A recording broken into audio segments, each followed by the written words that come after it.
And that's really what got me into homeopathy was the potential for addressing suffering at its root. Welcome back to Homeopathy Hangout, where today we have technically our second time that you're on the podcast, Adam. We've got the lovely Adam Fiore from Montreal in Canada. Welcome. It was through a shocking traumatic illness that led to my body expressing in a disease, if you will.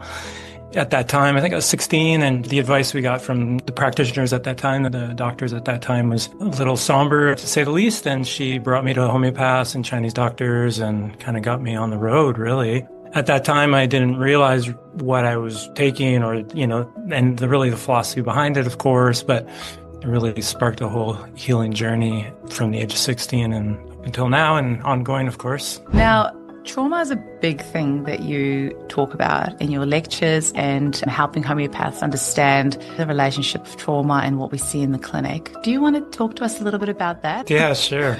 Well, a little bit of a context. I mean, so many of our... Today's guest is technically a return guest. It is the lovely Adam Fiore of the Montreal Institute of Classical Homeopathy. Now, I say technically because this is the first time I've interviewed him on the podcast, but we do have two of his previous lectures that were gifted during our holiday series, and that was episode 246 and episode 345. So one was on child case taking and the other one was on trauma. And we talk a bit more about trauma today because it is a topic that is very close to Adam's heart. So Adam is a classically trained homeopath with a specialization in situations of chronic and traumatic stress. He works internationally with people of all ages and maintains a trauma-informed practice. He has supported children with spectrum conditions and other challenges for well over a decade. He also teaches at the Montreal Institute of Classical Homeopathy, or MICH, and his passion lies in facilitating inner awareness and transformation through in-depth dialogue. He is known for his dedication, insight, patience, and compassion. The methodologies Adam applies are rooted in holistic approaches to health with a focus on mental, emotional, and spiritual well-being.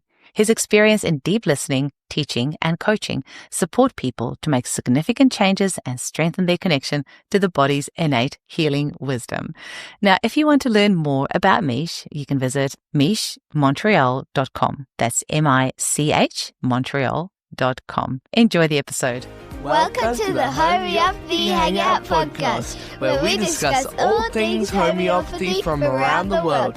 And now our mum and your host, Eugenie Kruger. Hello, homies, and welcome back to Homeopathy Hangout, where today we have technically our second time that you're on the podcast, Adam. We've got the lovely Adam Fiore from Montreal in Canada. Welcome. Thank you so much. It's a pleasure to be here. So happy to meet you, as I was saying in our pre-talk, and hi to all your listeners. Hi. Well, it kind of technically it's your second time on the podcast, right? Because you teach at Montreal Institute of Classical Homeopathy, and Misha's been on the podcast a couple of times in different lectures, but there was a great series that you did in our holiday series. I think, was it last December, the one before that, on trauma? Yeah, it was, I think, last year. I was kind of swimming in that topic, and that's right.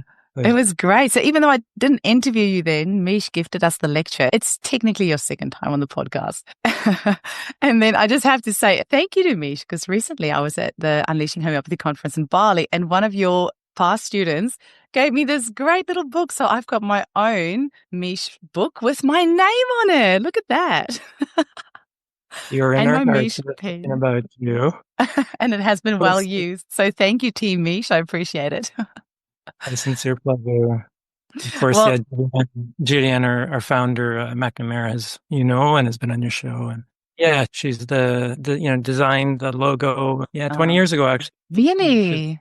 20 years, yeah. That's a beautiful logo. I love it. Beautiful, deep story behind it. But anyhow, we're happy that you have one. Yeah, well, you've probably listened to the podcast before, and we have this thing where nobody gets to go past this one. You have to tell us how you were first introduced to homeopathy. So tell us your story. Yeah, the short version of the long, well, we'll see how short or long it goes. But I was thinking about that today a little bit, actually. My mom, who's an absolutely wonderful person, when I had no knowledge of the wonderful world of natural medicine, got me on the path, really.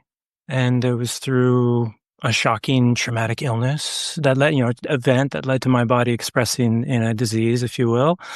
At that time, I think I was 16, and the advice we got from the practitioners at that time, the doctors at that time, was a little somber, to say the least. And she brought me to homeopaths and Chinese doctors and kind of got me on the road, really. At that time, I didn't realize what I was taking or, and the philosophy behind it, of course, but it really sparked a whole healing journey from the age of 16 and up until now and ongoing, of course.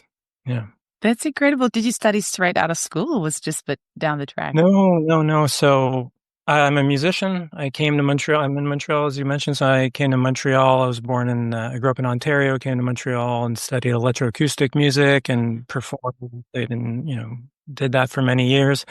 And at some point, was using natural medicine and studying sound healing and was fascinated by spirituality and meditation since my teen years. And homeopathy kind of dropped in because I had used it in my own healing path, of course. And some of my mentors, who are the directors of Mish, were, supporting me. And I met them here and transitioned, and did a few years of naturopathic study and Chinese medicine study. And then they said, how about you come and do homeopathy? So they had founded Mish and were running the school. And so I hopped into the program, and now I'm a part of the team. Wow, that's beautiful. Also, we have quite a few homeopaths who are musicians as well. And I have said this for a few years on the podcast now, but you guys all need to go get together and create like a tune that we release for like Homeopathy Awareness Week. And you can like use it to raise funds on, I don't know, Spotify or something and donate it to homeopathic charity. But I think that would be really fun. Do you still make music? I do, not as much as I'd like. I have 2 wonderful children, so that takes up time. And life being life, it's kind of evolved, but definitely always dipping my hands on some music, something to do with music and creating all. Yeah. Amazing.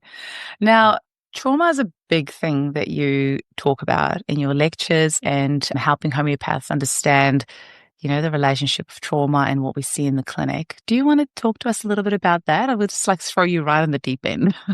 Yeah, sure. Well, a little bit of a context. I mean, so many of our wonderful leading minds in homeopathy have obviously written about trauma from a homeopathic perspective. Of course, homeopaths have always worked with trauma. It's part of life. It's part of the fabric of humanity. So from day one, homeopaths were working with trauma. And my interest then came more after practicing for a decade, pretty much full time, and feeling after a decade I wanted to really scrutinize a little bit my own practice and my own cases and look for patterns and kind of look at things inside out after having, learned a little bit, and kind of felt like I got over the initial beginner's hump, if you will. And then why trauma? Yeah. So what happened? I guess, well, I also, as being part of the Mish team, I supervise a lot of the students. So I, sit in and have, seen hundreds and hundreds and hundreds of cases. So my own, and then also as supervisor, et cetera. So with that experience, sort of seeing, and then this word trauma keeps popping up, trauma-informed practice, trauma-sensitive awareness. I also teach meditation. And in the meditation mindfulness world, there's a whole movement around a trauma-informed approach to mindfulness practices. And I was like, what is all that? My wife is also a social worker. So for many years, they were getting that kind of training. So it was kind of in the background. And then we started just learning about it, picking up some of the books by some of the experts around the world and seeing their different perspectives from different disciplines, and always looking at that from an immaterial homeopathic perspective, of course. And then recognizing, oh, wow, it just seems so obvious, of course. But I mean, we see, I think any homeopath, whether they're just starting or have been in practice for many decades, sees the threads of trauma in case histories all the time. Now, whether it's ever actually been named that way, or whether that, language was a part of our training in that kind of way, maybe it wasn't. So that was really fascinating to me, whether we're talking about early attachment traumas, or I'd say more my interest is in, my take on it, more reflective of what I see in my practice is, more long-standing challenges, traumas, deep sufferings, and kind of wounds that haven't been healed, if you will, as opposed to acute, which is a little bit of a different conversation. So especially in Canada, we're usually working with long-term situations. We're not on the front line. I don't have an expertise in trauma there at all, but more so I'll be speaking maybe just a little. I think it's an important differentiation. Yeah, like that distinction. Yeah. Yeah. So anyhow, so that's how it kind of came about, and looking at some of that and saying, oh, wow, I'm seeing this in my practice. Of course, if I'm mentoring students as well, they're seeing that right away too. And what are those challenges and how do we address them? So that's kind of where my questioning came from. One last little thing is then in, a lot of you're right, that once you get me talking, Jenny mentioned that homeopathic talk once we're given a platform, which is correct. Well, I find that time and time again, I'll have homeopaths on the podcast. We don't know each other from a bar of soap. What's the saying? Yeah. And we just always find something to talk about because, let's face it, we have the best job in the world and we always find common ground because we see some of the things, maybe not exactly the same because we're in different countries, we see different demographics, but there's this underlying thread that I think just connects all of us. So it makes it really easy to hang out and talk. I never had an issue finding something to talk about with a homeopath ever. Yes. So do continue talking. I don't want to take you off the track because that's where all the magic happens. No, not at all. No, I mean, very interested also in your experience on the other end of the side of the world and, practicing and that underlining thread, I think it is a thread that is like saying, regardless of whether you're just starting your practice or have been practicing for a long time. Do you have a particular demographic that you work with, or is it, I guess, a bit of everything, especially if you're supervising students, they're probably going to bring everything in. But when, before you were supervising, was it like a particular demographic? I do maybe 20-25% pediatrics and kids and adolescents. And during my training, I was working in a school of autism. So I have that background. I've always had a certain my practice that I hold that kind of space for spectrum disorders, different challenges in that kind of realm, if you will. And then about 75% adults and of all ages, of course. And that underlining thread, at least in terms of trauma that we see is, I think, so important because a lot of our contemporary maps, which I'm a fan of, and I can also talk very about, on the bedrock of classical homeopathy, of course, we'll say that even though we don't have to, but I'll say it anyway. Those contemporary maps they're really profound. They're really deep. And that's really what got me into homeopathy was the potential for addressing suffering at its root. And, homeopathy can do that. And there's so many wonderful disciplines that work with trauma and work with, the deeper reality of it in a person's healing process.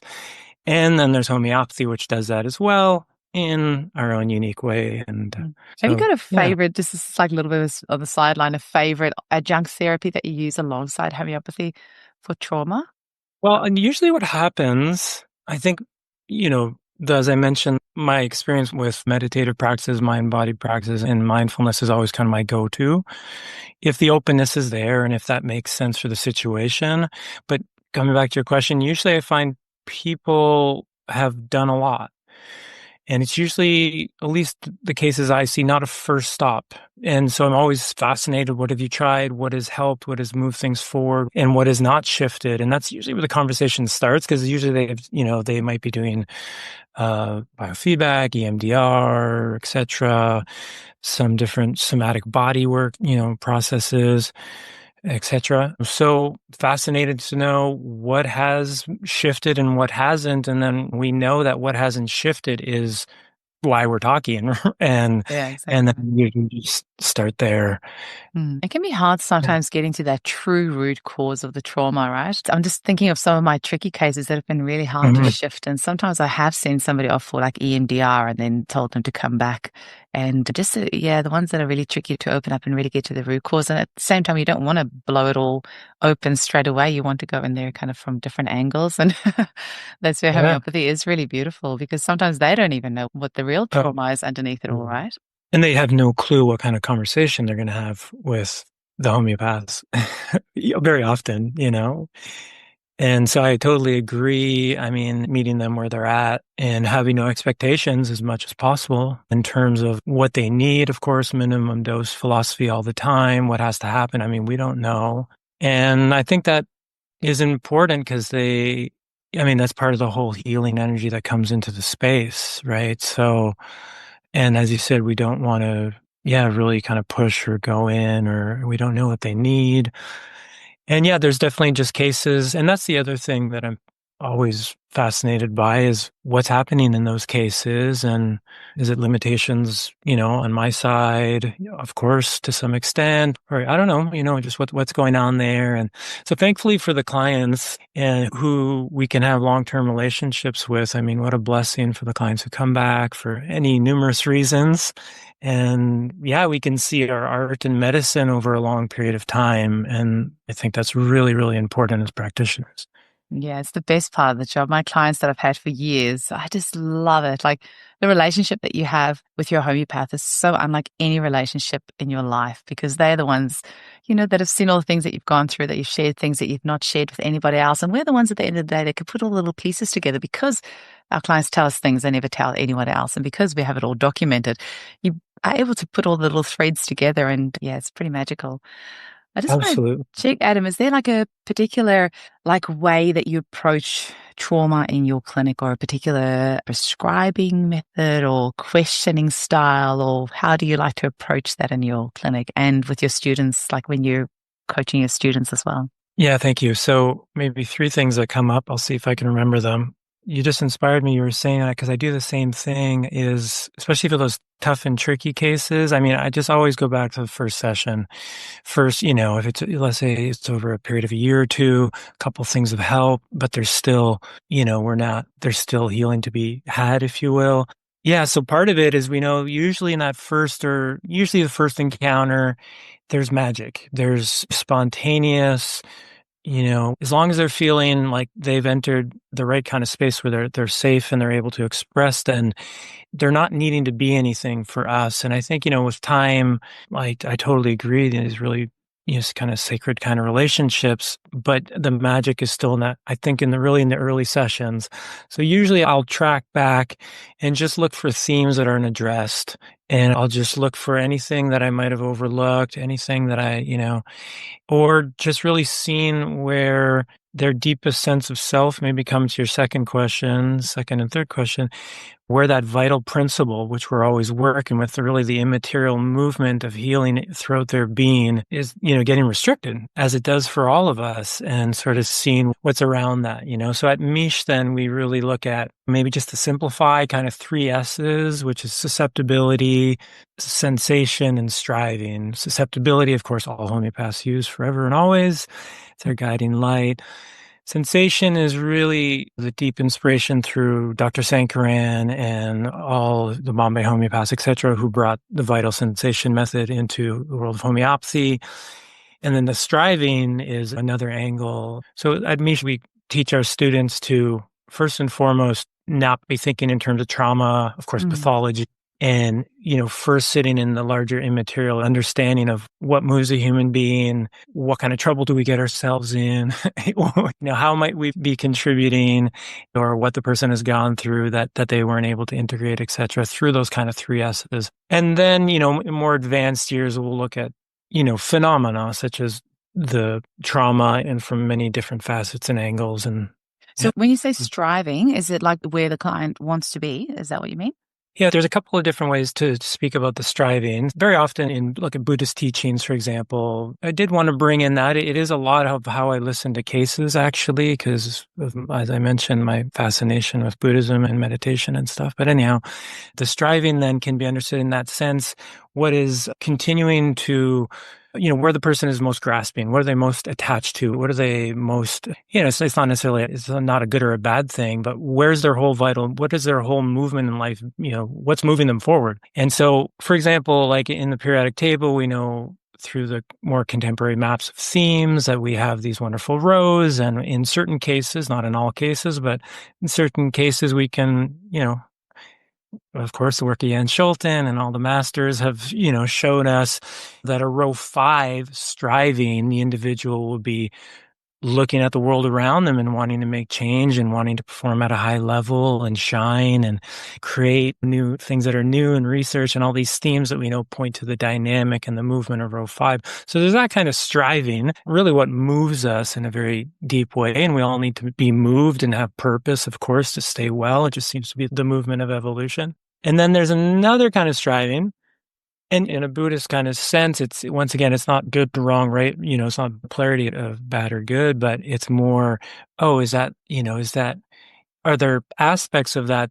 Yeah, are there attachments in those areas of your life that are maybe leading to a lot of chronic unhappiness or dissatisfaction and et cetera? And then the other striving, which is, I think, maybe a bit unique to Mish, and maybe, definitely Julianne would be the one to speak more about this, but I'll try to capture it a little bit. Certain homeopaths, Dr. Mazzi, an Argentinian homeopath, and a number of French homeopaths, Guy Lutin, a number of other homeopaths, Per Niesgaard, we're working with an understanding of homeopathy, of course, and then through an understanding of what the human being is striving for in what we call in an absolute way. So there's a lot of parallels with the other maps more homeopaths are familiar with, but whether that's a striving, for example, for more like a symbolic striving. So whether it's for power or, for beauty or for creativity. And there's a whole teaching at Mish around some of those maps from those different homeopaths. Oh. Do any of them speak English? Any of the Argentinian or French homeopaths that you just mentioned? This maybe one of the limitations is that the materia medicas are, not often, for a lot of us who are more comfortable in English, there's some challenges there. Okay. But it's a whole system, and like all the beautiful systems that we have available to us, we don't use them all the time. And coming back to that question, what do we use with trauma? Maybe it's also just a very gentle nervine complex to help them sleep a bit better in low potency, fantastic as we explore whatever else needs to be explored to come to a unicist remedy. So kind of use it all at Mish. Yeah. That's the way to go these days. Yeah, we do as well. Yeah, definitely.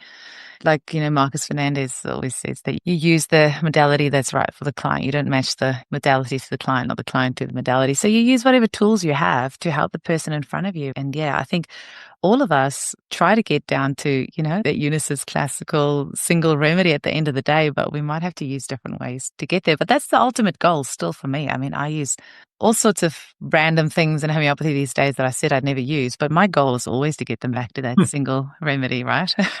That's the goal. Well, yeah, and I think at least I'm sure everyone, you have a lot of ideas when you start and things that you will do and won't do, and then you learn and you get humble along the way, hopefully, and just do what helps the person, alleviate some suffering. And maybe it's cutting down on some kind of substance, caffeine for certain people or whatever, just lifestyle things, if that's the doorway, whatever the doorway is. 3 weeks of no coffee here, hence having my chai and almond chai. Wow. And I tell you what, my nervous system is so much better for it. And I try not to it's not just because it works for me, I can't force it on anyone else, but so many of my clients who I see coming in for all sorts of adrenal issues and, they're yelling at their kids and they're stressed and all this and that. And I don't have energy lows in the afternoon. My energy is just stable.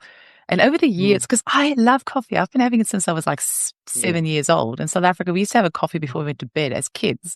So, it's like my jam. I have coffee in my blood. But it wasn't fun to realize that really it's not good for me.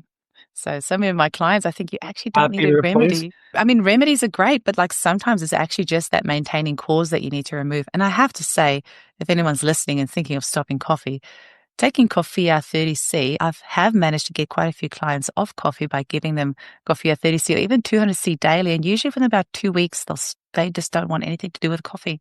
Oh, I hadn't heard that. It's good. And also, if you purposely want to stop drinking coffee, then start taking Coffea that day that you don't have it so you don't get a coffee withdrawal headache. So just ask me. I'm the queen of stopping coffee.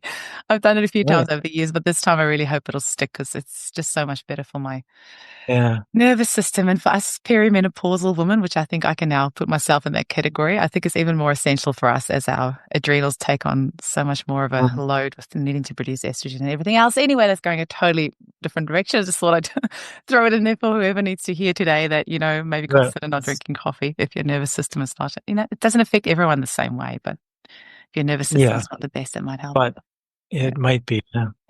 Might be. It might be. Now, I tell you what, I hear this term of trauma-informed practice everywhere. What do people mean when they say trauma-informed practice? Well, I'll tell you how I've interpreted what I've learned and read and brought it into my practice. So what, I'm sure there's many other thorough definitions, but Gabor Mate, who's a pretty well-known Canadian author, et cetera, who many wonderful books. But one concrete example, which I learned from some of his work, and he has a type of therapy called compassionate inquiry, which is quite interesting. And so the invitational language is a big one, of course. Now that could be through our own inner intent that the person always is the one who decides whether or not they're going to, the pace, the way the consultation is going to go, their own pace of sharing. They obviously never have to answer anything. And, they do it in a very explicit way. You're telling the client right off the top that there's nothing you have to answer, and you always can say no. Well, I wouldn't necessarily say that that's necessary in my own practice all the time, but the intention's there. And there are times when I'll bring that in because I feel not that it's like an issue, if you will, in terms of the conversation, but more as a message of healing for their heart and their spirit, for them to hear. Sometimes you hear someone, what they've gone through, and just to reflect back to them that it's, really safe space. It's at their pace. It's invitational. And once again, coming back to what we were saying before, not everyone, at least in Canada, knows exactly what they're getting into when they come see a homeopath. Same here. Right? Right. So, okay. So, they've maybe, if we think of the levels in terms of Saint-Grand system as an example, maybe in their own life and process and wonderful other work they've done, maybe they've just gone to level 3 and talked about level 4 theoretically, which means they haven't experienced the level of delusion or fear.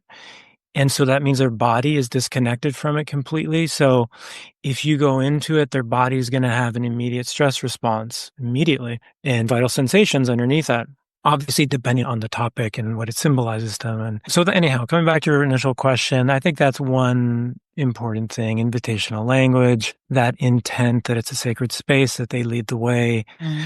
Yeah, is that helpful? Yeah, it is. It's interesting because I feel like as homeopaths, we almost do that. I mean, I can't speak generally, but we get taught to hold space in a way that it almost does all of that naturally without having to say the words directly, specifically, like you don't have to answer any questions. You don't have to this or that. This is a safe space.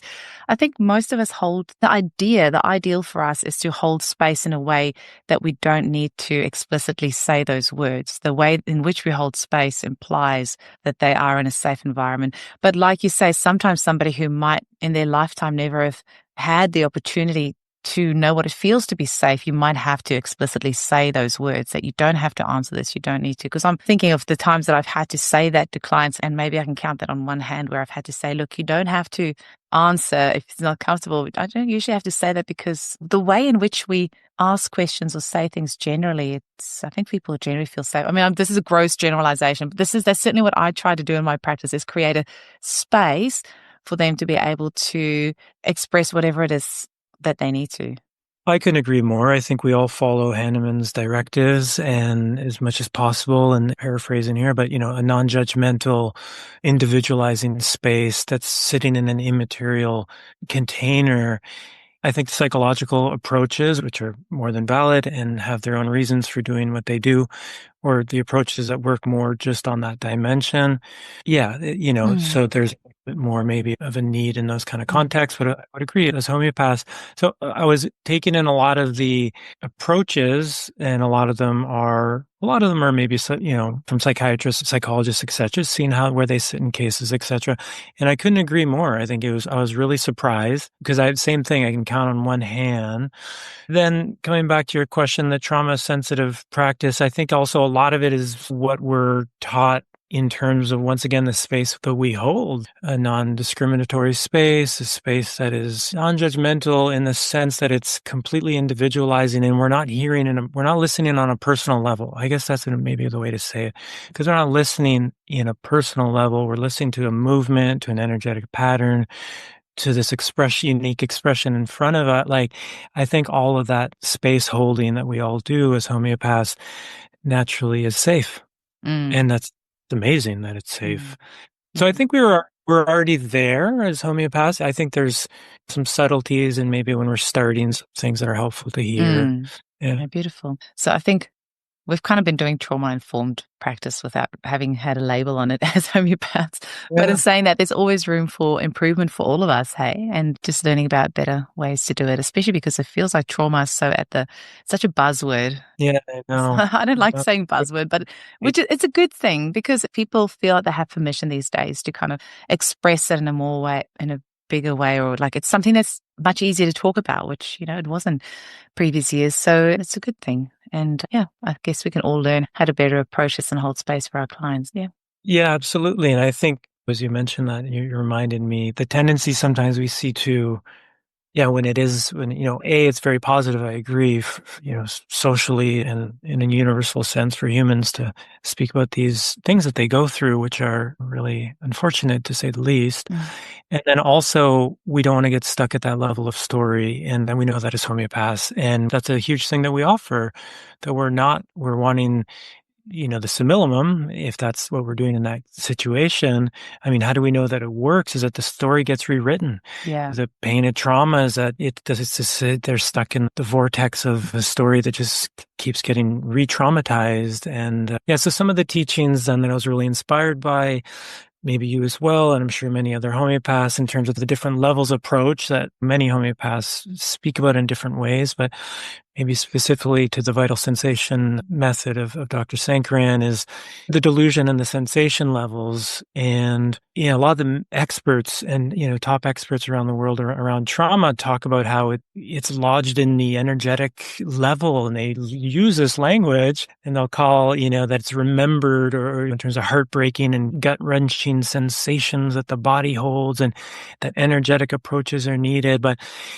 And as we know in homeopathy, like, well, wait a minute, we have a whole methodology that about every frequency of vital sensation to extreme detail, that it's just so amazing, So I think the world's waking up to homeopathy. Like, there's so many of these new things that people are discovering. It's like, we've been doing this for 200 years. Like, welcome to the party, everyone. Like, this is literally what we do.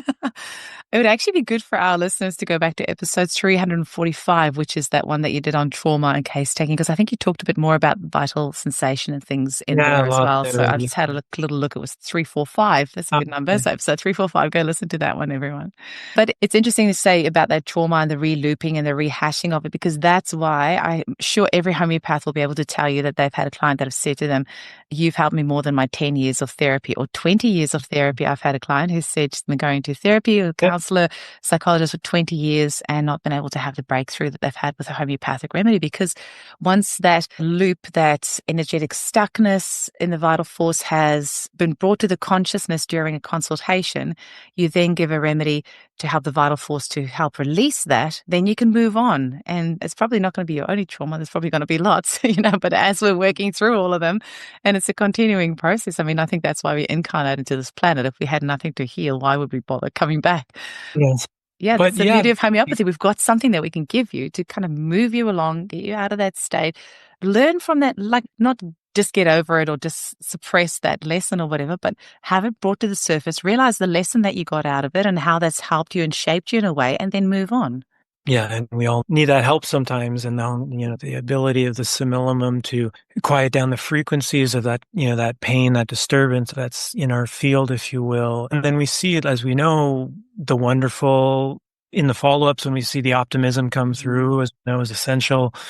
Just the things that were just always discouraging and demotivating and lack purpose, and then lack vitality and energy, all of that starts to shift, and they can move on. And of course, their life changes and their story of changes. Is there anything else that you want to say about trauma? Because I know that you are really into your bird remedies as well, and I'm really excited to Yeah, let's do Move it. on. Let's talk. Let's do it. I actually, Yeah. just this week, somebody said to me, because we were talking about grace and gracefulness and all that sort of stuff. And I was saying, I don't feel very graceful. And she's like, well, take a dose of Cygnus. And I'm like, oh, I probably need some anyway, because, my mum and Oh, dad have both interesting. died in the past few years. So I'm like, there's probably some grief there that I haven't addressed. Took a Yeah. dose and just had some lovely dreams, but also this is funny. I was just putting together a flat pack, and normally I would just like rip it all apart and then and I just noticed myself like putting all the like flat pack pieces together in a piece. And I'm like looking at it going, oh, this is interesting. It's not something that I would normally do. And as homeopaths, we notice these things when we take remedies. And I do like to take remedies for fun. Sometimes I regret it afterwards because I'm like, oh, I didn't want that to come up right now. But so I did take some Cygnus for our listeners. That's the remedy made from the swan. We've got a few different swan remedies, but I took a Cygnus just to see what comes up. So I'll see what else comes up this week. But when I saw that you are into bird remedies, I thought I'd have a chat with you. And so what do you like about birds? Very exciting. Well, I did, The I feathered haven't. kind. Yeah, I saw that you had Dr. Paul Terrio recently, so I don't have his new book, but I'm really excited about that. And quick side note, I forgot to say this. I want to thank you. We're going to get back to birds real quick. I want to thank you so much for inspiring, really, because I work with students a lot. Your podcast has just inspired like the whole next generation, and even or students who are not students yet. People, lay people, etc., who are passionate for various reasons, and they come to our schools. Wow. The podcast. So anyhow, thank you so much. Oh, that's such a pleasure. Actually, I've just realized I've got peacock feathers on today. That wasn't even intentional. That's lovely. Well, also, it kind of goes both ways, right? Because I've had Judy Ann on and I'm trying to think, I've had other people from Mish on as well, and I can't. Yeah, Carla Marcellus as well. So it kind of goes both ways because I have all these amazing homeopaths from around the world, giving us incredible content, which is what then inspires a new generation of homeopaths. So, it's just a continuous cycle, which is great. But thank you for the acknowledgement. I actually really appreciate that. Yes, I really wanted to make sure I didn't forget that. So the birds, and then I was saying, I haven't, gotten Dr. Paul Terrio's book, so excited about that. But anyhow, he's got one of the remedies in his book that we proved as well, which is the cassowary. We did that. I here saw in Australia. that in your talk. Yeah, that was cool. Yes, and I got to hang out with him in Bali, which was great. He's such a character. He's exactly how he comes across on the podcast. He's exactly like that in real life. He's just so, you can tell his brain's going a million miles an hour, and it was wonderful hanging out with him. Sorry, talk to me about birds. I mean, brilliant, mind expansion and energy of the birds, right? So you mentioned it's Cygnus, as you mentioned, there's a couple, but yeah, it brings me back to when I graduated. I had the pleasure and really the good fortune of working alongside Judy Ann McNamara, who's the founder of Mish. And I was a registrar at that time and still am, helping the school out in that way. And so, but I'd be in her office on days when she'd be seeing clients and patients, and you'd grab the Dr. Shore's book on the birds. And anyhow, and Mish had a very extensive library, and that was it. I grabbed the book. I was just starting my practice, love birds, and I love that book, right? It's such a fantastic publication. And Cygnus is in that, of course. And I have to say, have you seen Peter Fraser? I really like Peter Fraser. He's just got a way of, and his books are really cheap, which you don't hear often like this one's $34 Australian they're dollars. all wonderful. Yeah, what a loss. What a brilliant homeopath. Yeah, he's amazing. Was it last year he passed, or the year before, I think? The year before. It's very recently, yeah. So those two books, Peter Fraser's as well, and we're really, okay, let's just start using these remedies. And I think my own nature of, some of the themes of the birds around spirituality and expansion and all that, all the themes of the birds, on some dimension resonate with me, obviously. So I was fascinated with them. And then freedom and restriction, and as an overarching theme of the birds and what our whole world has gone through, continues to go through. I don't know, it just seemed to be coming up everywhere. And more importantly, the remedies were really helping. They were really helping cases. And then subsequent publications by Dr. Joshi's and Dr. Calathia's work, which is amazing, just brought so much clarity to the prescribing. So that's kind of how it all unfolded. And then after, maybe a year or two ago, I started working on some material that I presented for the Mish community and then opened up to homeopaths at large, which is, just looking at the birds and how to prescribe them, and then looking at cases that had long-term follow-up and really, trying to find cases that I could speak from that would really show what's very reliable in terms of prescribing for the birds. So that's how it all came about. I have to say, if we repertorize Haliaetus leucocephalus, so the bald eagle, if the bird remedy is needed, that's probably the one that's going to come up. Same if snake remedies are needed, you're probably going to repertorize and Lachesis is going to come up. So I had given Haliaetus leucocephalus like a handful of times, a few years ago, and just never had much success with it. And then I just kind of gave up on the birds for a bit there. And then I had a client who is in a happily married relationship, but when she was like 18, it turned out like a year or so into treating her, when she was about 18, like the love of her life was killed in a car accident. And it then turned out that she started telling me the story of how he would have been the perfect partner. He would have been the perfect dad and he would have been the perfect this. And so it was so interesting because she was having issues in her current relationship because she still held on to this vision of what this guy would be like. And the reality is, who knows, maybe he would have gotten into drinking or gambling or, abusing her or whatever. She doesn't know, but she had this fantasy in her head of how much better life could have been. And I gave her Cygnus actually. And she did amazing. She was able to completely let go of that. And, when you give somebody a remedy and suddenly a new reality becomes a possibility for them. Like they start seeing new possibilities. And I didn't say this to her at the time. If you don't know that, he might have turned out to be a wife beater. But she just said, you know what? I've just realized that I don't know how he would have turned out and maybe it wouldn't have been that great. And actually, I have a wonderful husband right now and amazing kids. And this is what I need to. This is like the magic of homeopathy. So then I'm like, oh, okay, bird remedies do work. I should try them more. But then also I didn't quite know how to. Yeah, that's it. I mean, that's the type of stuff that I just, and also why I started this podcast, because this is the type of stuff like, how do you explain to a person that we have a medicine in our hands that we can give you that will make you not pine for your ex from 30 years ago that was killed? Like, how do you say that to someone?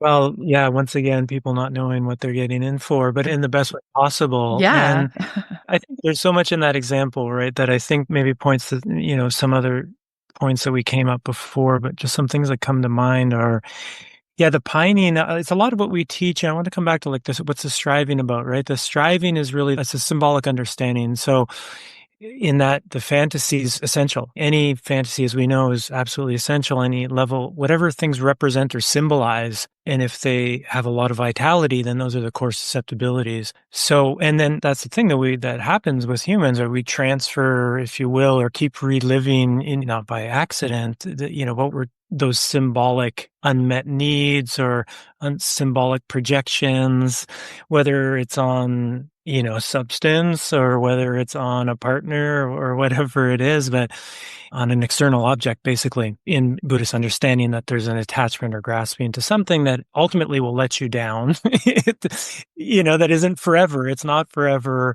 but we want it to be forever. And that's a lot what we listen for in cases, or a lot of what we teach at Mish that kind of brings us to really where we were saying before, the energy's all constricted. The things that we somehow want to be forever, and it's just against the movement of life. There's nothing in life that's forever. Mm-hmm. And so if that's, the Buddha's first second noble truth, like the core of his teachings, if you will, we can sometimes, I use that map all the time. Like I was saying, it's just so fascinating to me. And then all the contemporary maps and all of homeopathy, it's not the same thing, but we can find the parallels. And so kind of here, in other words, another way I can say that is maybe listen for the all or nothing language in a patient. It would have been if only they would have still be, like the all or, and we just see the stress in it, and as you said, then after the remedy, the person comes back to the present moment and regulates and opens up to the real life that they're actually living. And that's where true creativity and optimism come from. And that's what we see after a beautiful simillimum. And then the maps, the reason why I'm just so fascinated with the maps, because they show us the way forward with clarity, right? Which is why they were brought in by our masters. The bald eagle is, in order for it to hold anyway, it might show initial reaction or no reaction, but if there's an initial reaction but it doesn't hold, if it most likely is not it doesn't correspond to the striving of row 6. So the maps of Calathea and, the other homeopaths we mentioned. So the birds of prey, the raptors have to have a row 6 energy on every dimension of the patient, or else it won't hold. And the Cygnus is more the row 5, like the corresponding dynamic of row 5, the energy of row 5 that we know from the periodic table, etc. Did you say Calathea? How have I not heard of this? Yeah. Oh my God, my absolute favorite. Calathea. Yeah. How do you spell that? Yeah, I just put it in the. This is, here we go. Oh, Calathea. Okay. So, yeah, he's a Sensation homeopath who has actually worked with Dr. Paul Terrio, and he's got a book on invertebrates that is just such an amazing publication. And Paul Terrio had done some work too, so I know they collaborated to some extent. Amazing. Sounds like someone to have on the podcast. Yeah, and so anyhow, he's done books on the mammals and the birds and with the sensation map, and then he integrates. So I'll give you an example that, let's say with the Cygnus remedies, this is from memory, I hope it's correct. Double check in the book. Okay. But there's, I think, Cygnus Bewicki, if I'm pronouncing it correct. Yep, there's 3 main ones, right? So the Bewicki. Olor is another one that I used a few times. Yeah, that's right. Olour. Yeah. Yeah, so it has elements of sulfur. So we know, of course we know sulfur, right? Every homeopath knows sulfur. What elements? So the somatic elements of sulfur. Sulfur being arrogant and prideful when they're trying to prove themselves, not that they're actually arrogant and prideful, but that it's part of their suffering, that they're insecure in their identity. So they overcompensate by trying to, get respect through the movement of arrogance or pride, or angry and feeling disrespected if they're not being seen enough, and they give up and get lazy and all that jazz. But the Bewicki has the sulfur very strong in it. So in his publication, which leans on the Joshi's work, etc., we'll see like row 5 for all the Cygnus birds, the swans. But then the Bewicki has elements of sulfur that we know so well, and then he, it's very importantly, as we know, we can point to the provings in the Materia Medica to back that up. It's not just a theory; it's from the provings. But so, this, where one has a muriaticum element, one has a sulfur, one has phosphorus. So we know those elements so well, those characteristics, and we can lean on those to substantiate the prescription. And this is the danger with this podcast, is that I'm in a constant state of FOMO, fear of missing out, because there's so many incredible homeopaths around the world doing amazing things. And there's so many different ways that we can get to a prescription, which, it's unbelievable. Actually, one way that I have started prescribing birds more is the Colors and Homeopathy book, which I've had Marcus Kuntosh, who helped to create the work with Ulrich Welter. Yes, right. This is how I've started prescribing more birds, because there's quite a few birds that come up when you use the color wheel. Oh, I didn't know that. Yeah, so that's why, because Marcus Kuntosh also wrote a book on birds, and because he works with Ulrich, I think that's right. They would, prescribe it more, which means that it's easier to find. Yeah, so I do like using this. I don't use it all the time, but that's what's helped me prescribe more birds. Yeah, he's got a wonderful book as well. Yeah. Oh my goodness. Yeah, all right. And there's many of them, right? It's just like, our fear of missing out, and also our challenge and our inspiration.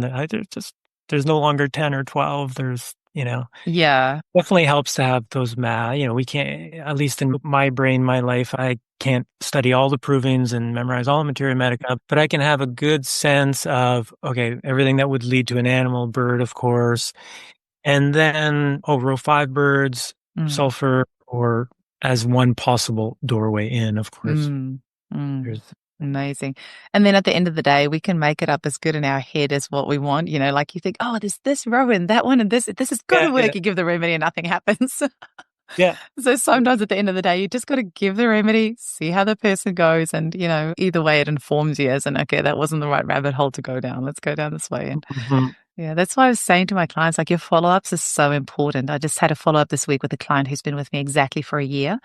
And there's a whole variety of different things that we're treating. It's a couple of different autoimmune conditions and all sorts. But we've just had such a big breakthrough the last couple of consults. And she was thanking me for everything I've done for her. And I said, you are the one that has been turning up for your appointments without fail every 8 weeks consistently for the past year. You are the one that deserves all of the credit. You've taken all the remedies I've given you. You've come for your follow-ups. You've sent me email updates. You are the one that's actually had to do the work, because so many clients don't get that result because they give up too quickly or they don't see the bigger picture. And when, we're not holding you into a lifetime contract. You don't have to come back. But it's just, and sometimes we're just a little part of your journey, and sometimes we're a bigger part of your journey, and that's all fine. But I do find that as long as you have rapport with your homeopath, that's always the biggest thing. If you feel safe with them and they can hold space for you, and then give them some time, because really, that's when the magic starts happening. Like, we can't know everything about you in the first initial hour and a half. It takes time, Of and course. things come up for you. And so, yeah, I guess most of us weren't conditioned that way growing up. We had other medical professionals we were conditioned to go see. Homeopathy is not just kind of, but yeah. So for those patients, thankfully, who do come back, like, oh, I couldn't agree more. Yeah, amazing. They just teach so much and get the benefits of it as well, of course. Yeah. Now, is Mish ever going to do a post-grad? Because I just really like the way that you guys teach. I hope so. Yeah. Yeah. I hope you do a post-grad. I'd love to sign up, because I love your philosophy and the way, you look at things, and especially Judy Ann. I don't think there's a person on the planet like her.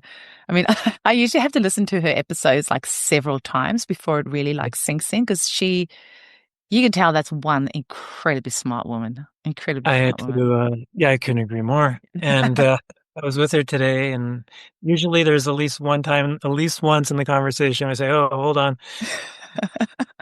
Tell me that one more time. At least one more time." Not normal speak And now, just like yeah, like the slow button, and then yeah.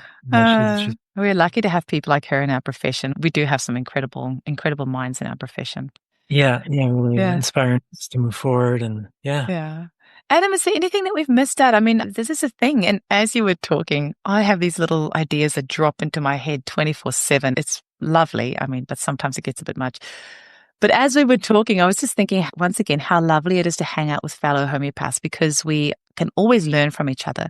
There's these threads, all this. And I was thinking, wouldn't it be fun if we had like a 24-hour like Zoom call going, and homeopaths around the world just popping in and out? And we've just got like this room, and everyone can pop in and out from around the world depending on your time zone whenever you want, and we can just all hang out. That'd be also very healing. Very healing for homeopaths too. Yeah. Oh, you heard it here first. Let's make it happen. Hey, you had some great ideas. Yeah, no. I just need somebody to make all my ideas happen. That'd be great. There's no shortage of ideas. It's the time to make them happen. That's the problem. But I think that's a good one. We should make that happen.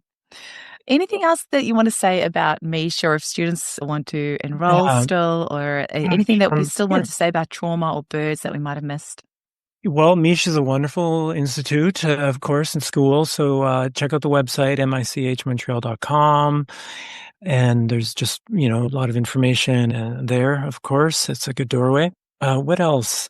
I mean, I'll share one other thing. I think it's related to everything we've talked about, and maybe two things real quick. Two female homeopaths who had brilliant insights, which I'm always so happy to share. I hope I don't, get their names correctly. I haven't met, so Annette Schneevliet, who's a homeopath, who's released some books on plants and stuff. But, recently, like as in the sensation method, me personally, I never really understood level 7 in terms of how it would, which is like sometimes written as like consciousness or, oneness, or like just very like absolute kind of language, and like sometimes related to like the CM potency in some of the charts. And I don't know. It just never made any practical sense therapeutically, like intent. Just when I just sort of look over 10 plus years thinking, how does that make any sense for the world I know? And then anyway, she just in her book, she just very simply wrote that, paraphrasing here, that the level 7 underneath, sensation, 5, 6 is source language, and then 7 is actually the state that the homeopath is in, ideally in a consultation. And so the state of non-dual, pure consciousness, that kind of stillness, completely transpersonal, non-judgmental, all these words that try and point to like an energetic state that we sometimes, on a good day can hold that space for somebody. And I was just like, oh, that's just so inspiring and so beautiful. So I thought I'd share that. And because it just never made any sense. Thanks. And thanks for acknowledging the person. That's something I really want us to do more in homeopathy, that we acknowledge our teachers. And because I'm seeing a lot of things in the homeopathy world of people passing work off as their own. And I'm somebody who I feel really strongly that we need to acknowledge our lineage and that we need to, wherever it's not always possible because we all pick up bits of information and sometimes we don't know where we got it from, but acknowledging and, passing that energy on to the people that we got it from. So I love that you mentioned her name. And actually, that's something that Dr. Paul Terrio did, and always does in all his presentations, and did in Bali as well. He has got his first slideshow is always his lineage. Inspired by that. So he's got Paul, and then he's got all of his teachers in there, and so kind of like a mind map. And that's something that I want to start doing as well. All the homeopaths who have inspired me over the years, just have a visual of all of them there. And whenever I do a talk or do anything like that, that I'm just energetically acknowledging all the ones who've gone before me and the shoulders of the giants that we're standing on. So I hope as a profession, that's something that we can all encourage, and that from now on, whenever we go to conferences, that everyone starts off their slideshows acknowledging the people that they've learned from, because that's powerful. Yes, and it brings us into more of a less out of the me doesn't feel like they're, doing the me thing, which is often stressful, right? And it connects us. It's that thread, right? Acknowledging the thread that brings us out of any ego stress, if you will, and into the connecting thread of life and fellow homeopaths. I think there was a second thing you were going to mention. Yeah, sure. Well, I'll name and I'd be happy to. Yeah. I am that kind of person. Deborah Collins, wonderful homeopath who many of your listeners might know, who has published some books and has a ton of experience. And anyhow, I was listening. Now, once again, I'm not great at direct quotes, but it's sort of how I've morphed what I heard. So, but anyhow, what I heard her say and how it touched me was talking about, and it just seems so brilliant because it's so like just naming like the thing we all know. But anyhow, so she talked about like a stress, what we listen for is core root energetic stress patterns, right? So, and once again, my hands are doing this. So there's a sense that there isn't it's not an open system. It's a closed stress system. And in that closed stress system, it's the opposite of what the medicines we use, which is ultra diluted medicines. And so she was describing what she was describing, but what I got out of it was just like, oh, of course, the healing is bringing somebody out of a fixed, if you will, compressed state and into an ultra diluted state, and the remedies, of course, an ultra diluted state, and all of consciousness and everything that every spiritual tradition has ever, passed along is that there is no me and you, etc., and all those profound insights. But I've never thought about it that way. That makes a lot of sense. I don't know. It was just like diluted, and so a lot of there's like kind of when we listen to people, we're listening for where they're. Yeah, like in your example, the person who was, had the fantasies or whatever we're tripping out on is not ultra diluted. It's really suffering. We're kind of caught into this like idea in our head very, very often. And we listen a lot for the ideas people have in their heads, and the ideas cause a lot of suffering. But the ultra diluted is like when your client said that they came back, and saw her, and like anyhow. So that was a different light. I love that. That's beautiful. I want to go hunt down that quote that she said. Yeah, it's also at the same time, when somebody says something and it just like makes sense to you on a I've never thought about it that way. That makes complete sense what you're saying. I have to say, I've been trying to get Deborah on the podcast for a little while. So we've had emails back and forth over the years because I actually watched some DVD lectures of her when I was studying 15 years ago in New Zealand because she lived there for a while. So our paths never physically crossed, but I did watch DVD lectures back in the day. It wasn't tape deck, it was DVDs. But I know she's been around for ages and doing incredible work as well. But once again, another incredible mind that we have in our profession. We're so lucky. Mm-hmm. Adam, it's been lovely hanging out with you. I like I said, my Canadian trip it got interrupted many years ago because I was meant to go back I had a 1-year visa. I worked in Canada for a year, loved it. And then the year I was there was actually the year that they changed it so you could get a 2nd-year visa. So I paid my $500, got my 2nd-year visa, but I went to South Africa on holiday in the meantime, just in between. Met my husband, got engaged a week later, got married 6 weeks after that, and that was 17 years ago. And so I never got to go back for my second year of my visa. So I feel I have unfinished business in Canada. I have to go back. So yeah, I really hope I can come hang out with Mish physically sometime. If you've got any conferences coming up, or if you've got any excuse for me to come over there, that Oh, yes, we written will. off as a Yeah, business expense, that's even better. But I would love to exactly. come hang out with you guys over there and yeah, just come see all Yeah. the amazing work that you're Yeah. doing. But I love speaking with any of your lecturers that have been on. And once again, thank you for my beautiful notebook. I really appreciate it. I couldn't believe that my name was on it as well. It was so special. Yeah. There may or may Great not talking have been to tears on presentation. Thank you. thoughtful bunch at Mish. It's a Ah, pleasure to that team. And yeah, it's great to speak to you. Thank you. It was really fun. lovely. Chat soon. Uh, Bye.